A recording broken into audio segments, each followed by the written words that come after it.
চট্টগ্রামের বাঁশখালী উপজেলায় জাতীয় ভিটামিন এ প্লাস ক্যাম্পেইন ২০২৬-এর শুভ উদ্বোধন অনুষ্ঠিত হয়েছে। রবিবার ২৮ জুন সকালে উপজেলা স্বাস্থ্য কমপ্লেক্সে আয়োজিত অনুষ্ঠানে প্রধান অতিথি হিসেবে ক্যাম্পেইনের উদ্বোধন করেন চট্টগ্রাম ১৬ বাঁশখালী আসনের সংসদ সদস্য অধ্যক্ষ মোহাম্মদ জহিরুল ইসলাম। অনুষ্ঠানে বিশেষ অতিথি ছিলেন উপজেলা নির্বাহী কর্মকর্তা মোহাম্মদ রুহুল আমিন। সভাপতিত্ব করেন উপজেলা স্বাস্থ্য ও পরিবার পরিকল্পনা কর্মকর্তা ডা নাজমা আক্তার। এ সময় স্বাস্থ্য বিভাগের কর্মকর্তা, চিকিৎসক, পরিবার পরিকল্পনা বিভাগ, পুলিশ প্রশাসন ও সংশ্লিষ্ট ব্যক্তিরা উপস্থিত ছিলেন।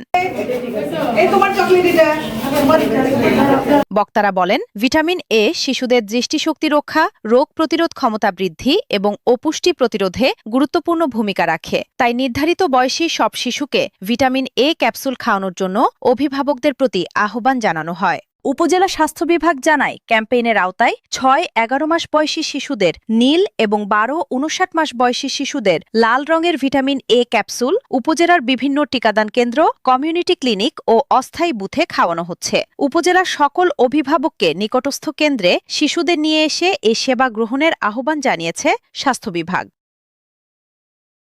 News desk, Chittagong.